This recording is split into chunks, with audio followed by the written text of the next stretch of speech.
Kamu bisa jadi orang paling jenius di ruangan.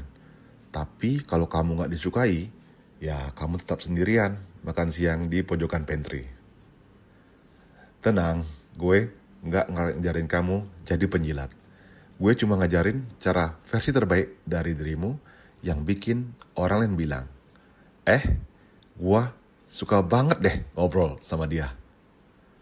Di video ini, kita akan kupas tuntas The 11 Laws of Likability karya Michelle Tillis Lederman. Ini bukan buku tentang manipulasi, tapi tentang cara membangun hubungan tulus yang bikin hidup lebih gampang dan lebih kaya makna. Karena jujur aja ya, di dunia nyata peluang terbaik datang bukan dari CV, tapi dari koneksi. Dan koneksi gak lahir dari basa-basi sok kenal, tapi dari rasa suka yang otentik. Segmen 1. Kenapa likability penting? Kita semua tahu hidup ini tentang hubungan. Mau dapat kerja, butuh relasi. Mau naik jabatan, butuh support. Mau nikah, ya butuh yang suka juga. Jadi, likability itu bukan sekedar disukai, tapi tentang jadi versi terbaik dari diri sendiri yang bisa connect sama orang lain secara jujur. Segmen 2. The Myths of Networking. Banyak orang rasa networking itu kayak presentasi penjualan. Halo, saya profesional hebat. Hire saya ya. Tapi kenyataannya, networking bukan jualan, tapi hubungan. Fokuslah pada koneksi, bukan konversi. Kalau kamu masuk ruangan dengan mindset gue harus dapat sesuatu, kamu udah kalah. Masuklah dengan mindset gue mau kenal siapa aja yang bisa bikin gue berkembang. Segmen 3. Be authentic or be tired. Pernah capek banget habis ketemu orang? Mungkin karena kamu pakai topeng, bukan jadi diri sendiri. Jadi authentic itu bukan berarti oversharing, tapi jujur, natural, konsisten antara kata, nada, dan bahasa tubuh. Tipsnya, kalau kamu merasa canggung, mungkin itu bukan kamu yang asli. Kalau kamu nyaman, berarti itu kamu. Dan orang lain bisa ngerasain itu. Jadi diri sendiri itu energi paling menarik. Segmen 4. 3V. Verbal, vokal, visual. Kamu ngomong, aku suka banget kerjaan ini. Tapi suara kamu lemes, mata sayu, dan bahumu kayak pengen pulang. Orang gak percaya sama kata-katamu. Mereka percaya sama energi kamu.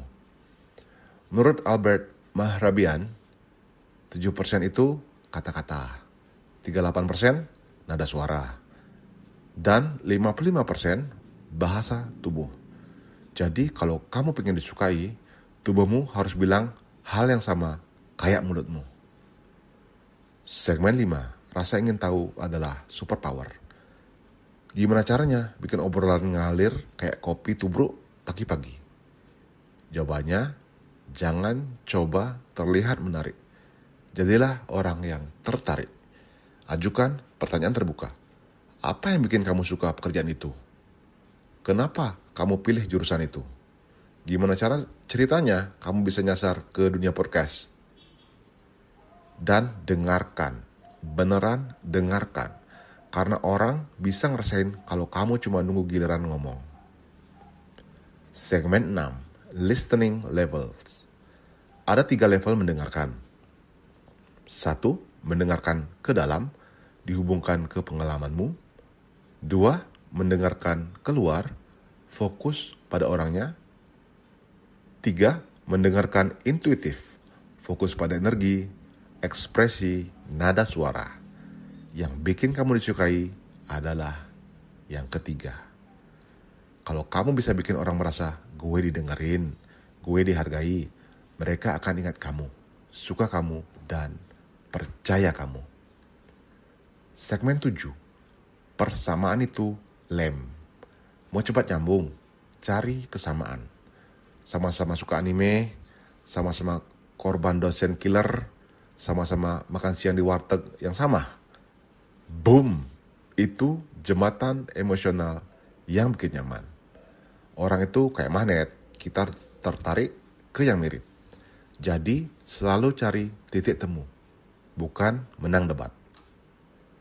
Jadi, bagaimana cara bikin orang suka sama kamu? Jadilah asli, peduli, penasaran, dan konsisten. Jangan jadi kopian dari siapapun. Jadilah orang yang bikin orang lain merasa lebih hidup saat ngobrol sama kamu.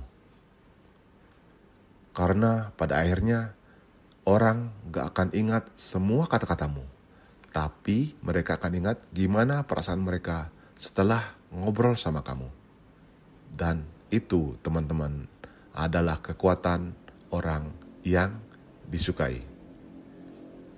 Kalau kamu suka video ini, kasih jempol, subscribe, dan share ke temanmu yang butuh diajari caranya jadi lebih disukai.